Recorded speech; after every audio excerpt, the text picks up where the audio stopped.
guys, it's Kirby. Welcome to my channel. In today's video, we are doing another hair dye video because that Cream of Nature dye from the last hair video washed out in about 2 seconds. So I am now faded and we need to do something with this because it's making me feel some type of way.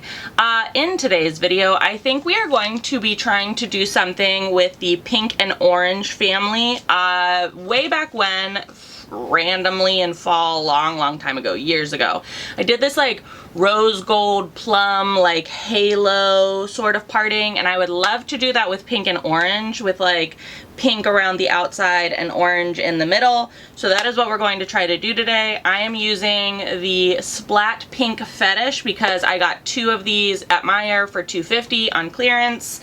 And then for the orange, I have Kiss Tintation's Orange Sunset and a little splat thing called Orange Fireballs.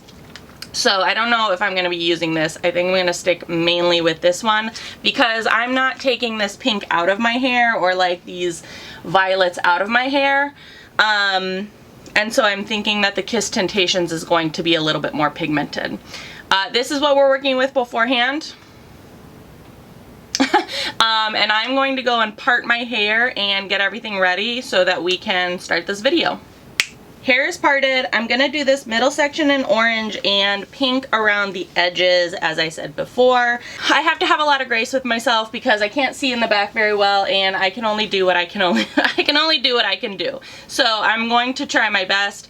As I said, I had 2 splat kits, so I'm going to use one of them first, and I'm not gonna put it in a bowl. I'm just gonna keep it like this because I think this will be an easier application for the perimeter. Fingers crossed, we will see. I might do some voiceover while I'm doing this. I'm gonna speed it up because obviously you don't want to like spend however long it's gonna take me to do this. So yeah, let's get into this application. Alright guys, diving in with the splat initially. I'm glad that I did not put the splat in a bowl and use a brush while I'm doing it on myself. However, if I were doing this on somebody else, or if somebody else were doing it on me, I do believe that you'd probably have a little bit more control with a brush and bowl application rather than like a bottle and like a nose bottle application. For those of you who are new to hair dyeing or DIY dyeing at home, you're going to hear a lot of shit talk about splat and how it's terrible and awful for your hair and things like that. I don't really think that that's necessarily true. I don't ever feel like splat has dried my hair out. It is the color or the brand that I started with. I used Lusty Lavender back in high school, and now I find myself as a 35-year-old woman using splat again because it was on sale.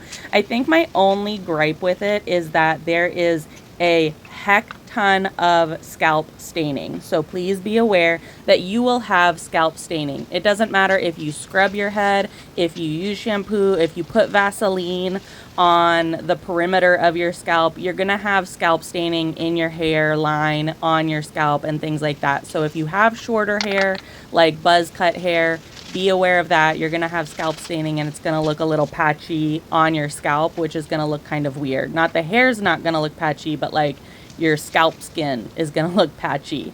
But again, I know a lot of people talk shit about splat. I've never had an issue. I've never thought that it made my hair dry or gross or has ruined my hair.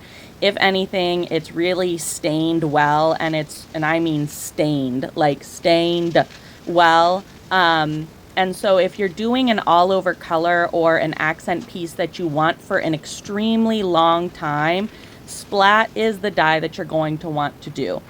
If you're going to do an accent piece and or an all over color and you want it to be temporary, like only for a week, don't use splat. Use a different brand because the splat stains your hair. It is very difficult to remove, I will say that. However, I'm not looking to remove it.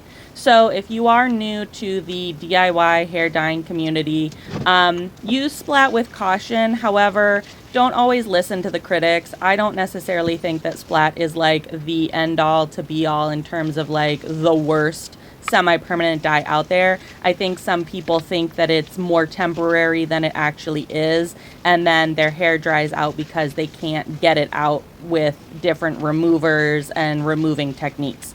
So just be aware of that. Right now we're going to check the back of the head, and I think I did a decent job of getting everything and covering everything without going into that actual center piece where I want the orange. We've changed our gloves to go into the orange, and I'm just outlining my hair with, or that perimeter pink, with foil, and I'm using a little Vaseline on the foil to stick the foil to itself. Pro tip, if that's what you want to do. The foil is really just a barrier so that the orange doesn't bleed into the pink, or rather the pink doesn't bleed into the orange, because as I stated before, splat stains pretty much anything and everything that it touches. And so to make sure that the pink didn't get onto the orange before I washed it out, I just put that little tin foil barrier on there, or aluminum foil barrier, with the Vaseline to help stick it to itself. I didn't put any in the back of my head because I'm not as concerned with the colors bleeding together back there. I almost would prefer it. So yeah, that's just what I do, and I found that this technique works pretty well. As you can see, I'm now going into this center section with my orange color from Kiss Tintations, and I'm doing this little like section by section. Now, if I have to do this again, which I will because I have to refresh my hair every once in a while, I would probably do all of the roots in the center section first and then go back and do the lengths. I don't know what I was thinking. I think I was thinking that it would be easier to just do each little section first, so then it'd be done and over with, and I wouldn't have to do like the roots and then go back and do the lengths. However, looking back and even watching this video, I think we can all agree that maybe doing all of the roots first would have been a much more efficient use of time, and then going back and doing the lengths. In both the pink section and the orange section, you will see that I am combing the color through. I think that this is a very important step, because those dry patches in your hair will hide. You don't even realize, you think that you have gotten every single little strand, and then all of a sudden you comb your hair through, or you comb the dye through, and there's like this random dye or dry patch, and you're like, no, I used like half the bowl of color, why is there still dry hair? It sneaks up on you, and it hides the best that it can. So I do really think that whether it's a brush, comb, wide tooth comb, whatever, you should be brushing any semi-permanent dye through your hair, whether you're doing just an accent or a full color. Some of the dyes are a little bit harder to get through, like this Kiss Tintations is a little bit more of a liquid consistency, so it is a little bit more difficult to get the comb through, whereas cream semi-permanent colors are a little bit easier. But again, I do think that it's worth it, because when you're doing a semi-permanent dye job, if you don't put dye on any specific part of the hair, you will notice when you dry it. And then you're not wanting to like re-dye your whole head and things like that. So just make sure you are combing through, brushing through, because that is a very important step. And again, have a lot of grace with yourself, because if you're doing this by yourself at home, you can only, do what you can do. You can only get what you can see and things like that. However, I do think that this ended up turning out really, really well. And I had minimal staining on my neck, or at least the front of my neck, and my face, because I scrubbed the heck out of it. But I did have a lot of scalp staining, which we will kind of address at the end a little bit. But yeah, overall, I think it went really, really well. I would just, again, do all of the roots in this orange section first, and then go back and do the lengths, because I think that would have been a lot less cumbersome of a technique.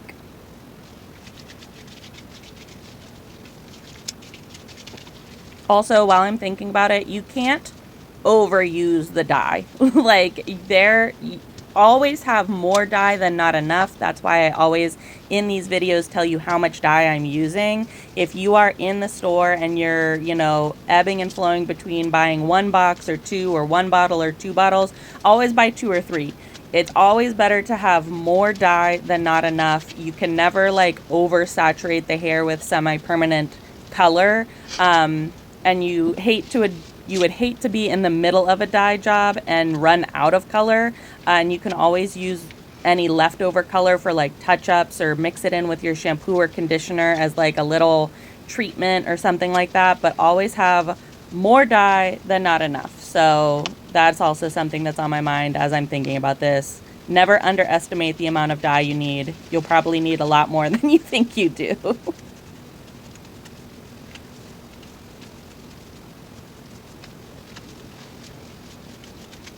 Also, be sure to take your time. This obviously is sped up. I think I put it to like 3 or 3.5 times the actual speed that I am going at. Have patience with yourself and take your time when doing a dye application, because it's easier to take your time and get everything correct the first time rather than try and correct mistakes after you've already placed the dye on your head.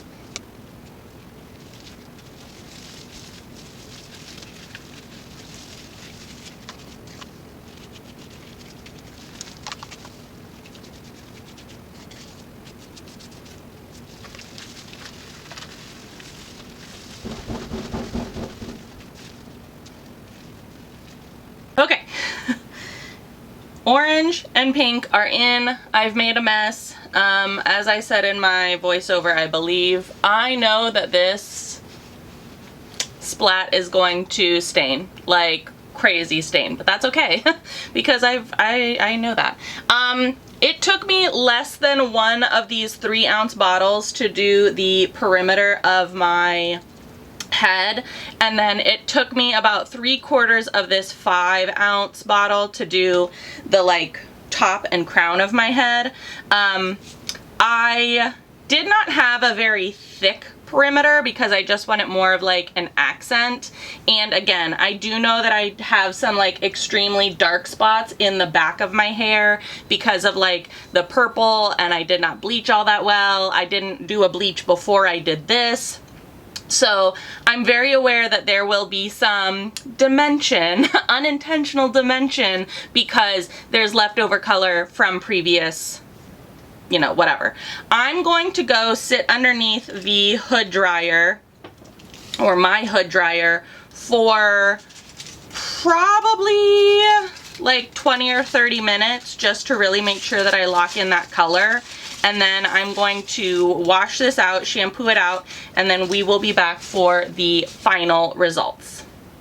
Okay guys, and here is the finished look. What do we think? What do we think? I kind of like it. I think that the pink washed out a little bit more than I had anticipated it, and I think it blends in with the orange a lot more than I think. My daughter said that my hair looks like a sunset though, and I do kind of like that they blend in together really, really well. I think maybe if I would have rinsed my hair out with like cold water. I did lukewarm because I'm in the shower, like fully in the shower when I rinse my hair out, and I use a little bit of shampoo so that this wash will last a little bit longer. I know, scold me in the comments, you're supposed to use cold water and no shampoo, rinse until it gets clear. I know, I understand. I've read enough instructions. That's not how I like my hair to feel. That's also not like how I like to rinse my colors out. I've been doing this, I feel like, myself for a long enough time that I know how I like my hair to feel. Anyways, besides the point. I do think that the orange covered up a lot of these dark spots really, really well, which is nice. Again, we used the Kiss Tintations Sunset Orange, which is this like nice jewel tone burnt orange. It's not like bright, it isn't like too red. It mixes with this pink Fetish from Splat really, really well. I do have some scalp staining, which again, if I style my hair just right, you can't really tell too bad. It's because I didn't scrub my scalp all that well, because again, I wanted to preserve a lot of the color. Let's see the back. I haven't like looked at the back yet. So pretty much just orange. Again, that orange covered up those dark spots really nicely. It's a nice even orange. Let's see. I know there's gonna be some nape coloring. Yeah, some staining on my ears and my neck. And again, that pink just kind of bleeds into the orange so nicely, so it doesn't look like a distinctive color by itself, but it gives a nice blend so that that orange isn't so harsh by itself. It kind of looks like I just have like a money piece that blends into the rest of the hair. I don't know, I really like it. I will list the colors that I use down in the description box below, so if you are interested, you can check those out on your own time. What do you think? Do you like this parting, this like halo parting? Do you not like the halo parting? Do you think I should have used a different pink or orange? Again, I really like it.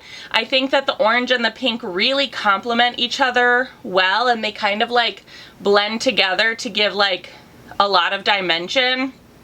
And that orange isn't so like stark against my skin. It has like a little bit of contrast with the pink. I don't know. Let me know what you think down in the comment section below. If you enjoyed this video or found it helpful, give it a big old thumbs up. As always, please be sure to subscribe and hit the little notification bell. I would hate for you to miss out on any more videos. Thanks so much for watching, guys.